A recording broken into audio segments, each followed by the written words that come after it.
What's up, everyone? Welcome back to another video. And, well, it's time to cover WrestleMania 37, 2021. Let's waste no time. Let's get into it. First, right off the bat, it is so refreshing to finally see a live audience at a WWE show. I've watched maybe a handful of shows since the pandemic era started. They're really miserable to watch without a live audience. Seeing WrestleMania with a live crowd, it just felt right. It really just felt right. And kudos for Vince McMahon bringing back his old "Welcome to WrestleMania." That was also a nice touch as well. So, with all that out of the way, plus the 45-minute rain delay, let's get right into the WrestleMania 37 review. I'm going to be combining both nights into one video because I don't feel like making two separate videos.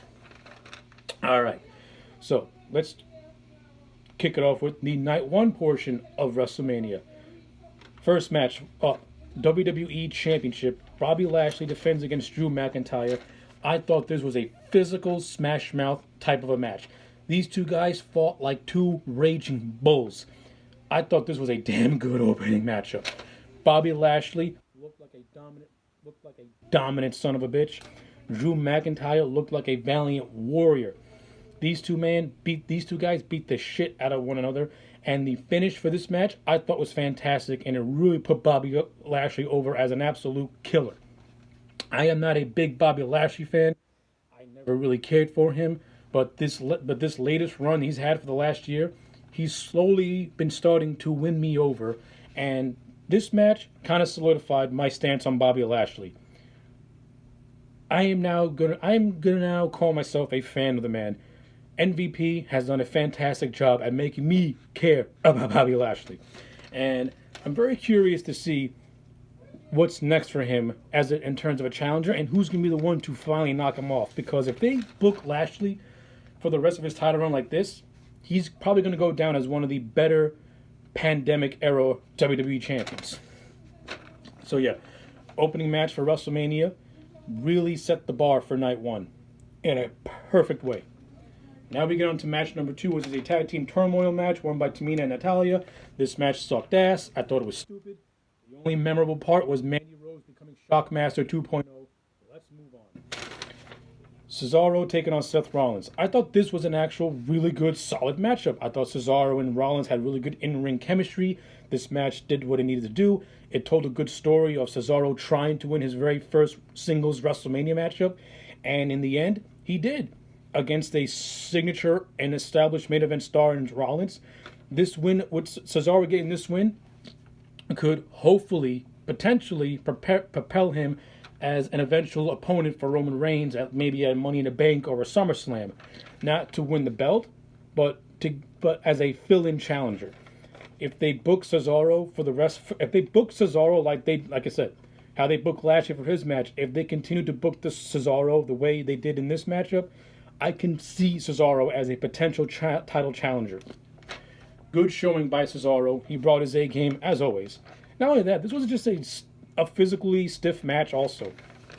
So yeah, no complaints with Cesaro and Rollins.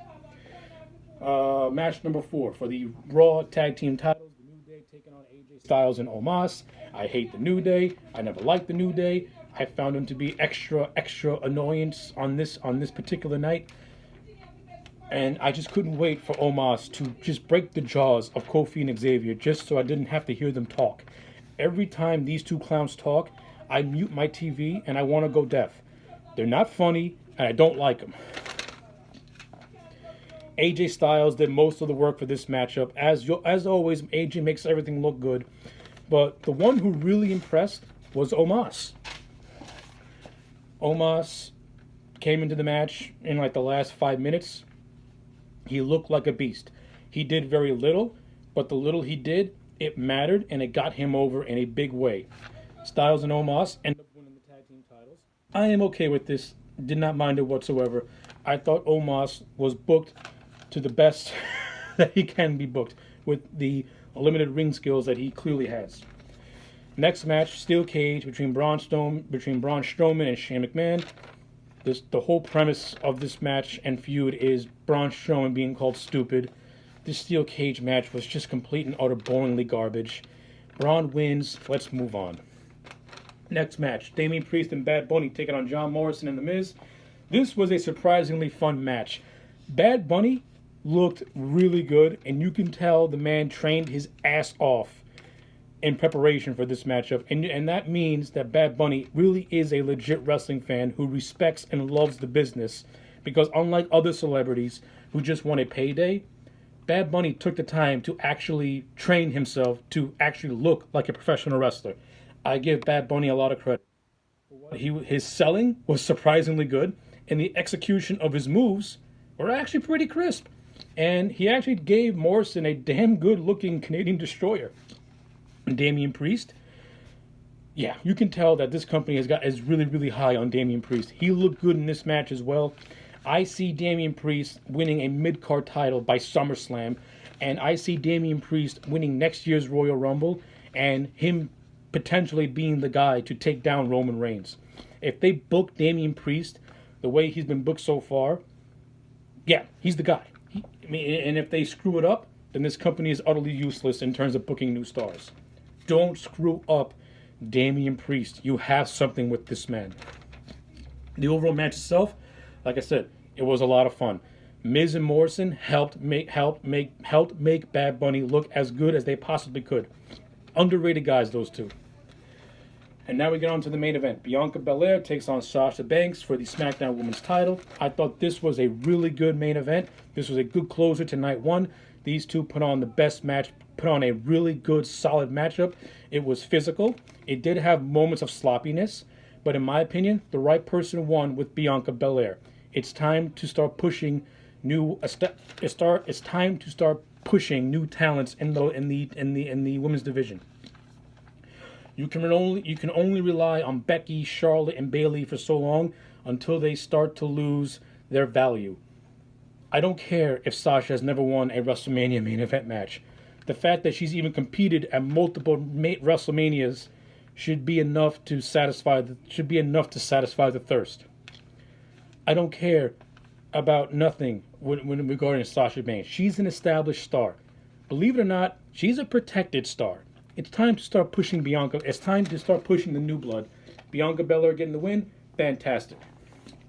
Oh, side note, I really don't care if it was two black women in the main event of WrestleMania.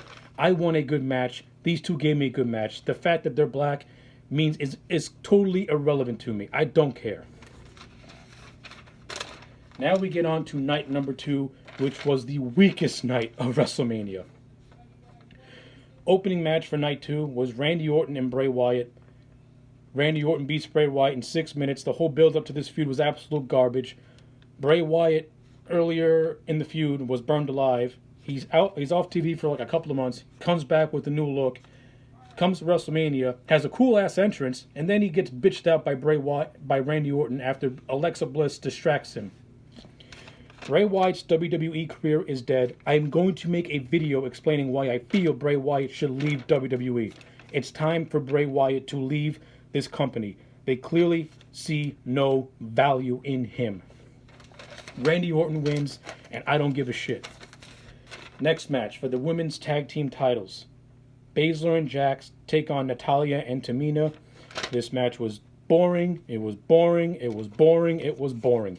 Shayna Baszler has the look of a defeated woman.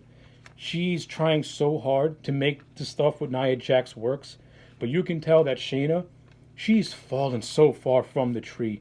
I've never seen someone phone it in as much as she has in the last couple of months in terms of where her position is on the main roster. And this match itself, like I said, it was boring and forgettable. Baszler and Jax win. I don't care. Shayna's another one. Either go back to NXT or leave WWE. They see no value in you whatsoever. You're stuck in a go nowhere team with Nia Jax in a women's tag team division that is completely and utterly worthless and should never exist to begin with because there's no tag teams. Garbage match. Let's move on. Next up, Kevin Owens takes on Sami Zayn with Logan Paul at ringside. You seen one KO and Sami Zayn match. You seen them all. This one is no different. Tell you the truth, I actually am bored watching these two fight one another. The only good part was KO giving Logan Paul, the Stunner. That's pretty much it. Other than that, this is just a KO Sami Zayn match that bleeds in with the rest of them. You're not gonna remember it 2 days later because nothing really of note happened, with the exception of KO kicking Logan Paul's ass. Next up, United States title match. Riddle defends against Sheamus. I am not the world's biggest Matt Riddle fan. I don't understand why people like him. I find Matt Riddle to be a dumbed down version of Rob Van Dam, only less entertaining. But other than that, I thought this was actually a pretty good physical match between these two. Riddle and Sheamus went into the ring, and they kicked each other's asses. The best part of this match was the ending sequence when Sheamus bro kicked Riddle in the middle of a moonsault. It was a sick looking spot, and that's what got Sheamus the win and the U.S. title. The rest of the match I thought was solid, though sloppy in a lot of areas. But overall, solid. And yeah, as of night 2, this is actually my favorite match by default because the other 3 matches didn't really do it for me. Next up, Big E defends the Intercontinental Championship against Apollo Crews in a Nigerian drum fight match. This is just a basic hardcore match. It's forgettable. These two beat each other up with kendo sticks and table spots. Nothing really all that fantastic. I was partially invested within the match itself. The only thing memorable was this big giant looking motherfucker helping Apollo win the IC title. That's pretty much it. Apollo wins. Let's move on. Next up, Raw Women's Championship. Asuka defends against Rhea Ripley. I want to say this.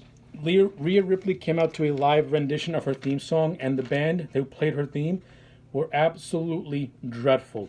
I thought the lead singer sounded completely off key, and it sounded like she was reading lyrics off a piece of paper. The rest of the band, they sounded so stock.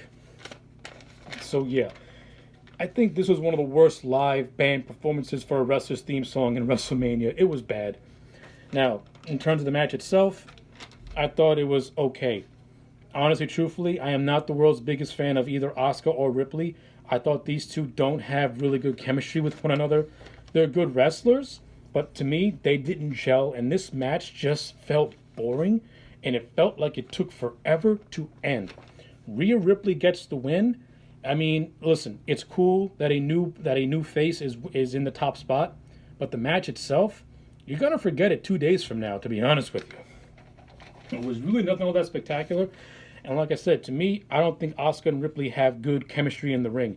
Their styles, they just don't match. They don't gel whatsoever. Next up, the main event. Universal Championship Triple Threat matchup. Roman Reigns defends against Daniel Bryan and Edge. This was a damn good main event matchup. This match had a good story to it. It was physical. It was intense. These three went out there and beat the holy hell out of one another. And the ending of this match was fantastic. Edge gives Bryan a concerto, and then Roman spears Edge in half, gives Edge a concerto, and because Roman is the tribal chief, the head of the table, and an absolute beast, and has quickly turned me, a hater, into a fan of his, he pins both of them at the same time. There is no way in hell either Bryan or Edge can justify having a rematch or even wanting a rematch. You both got pinned at the same time and you both got your asses kicked. Roman Reigns wins. He looks like an utter dominant boss. And I love the ending of this match.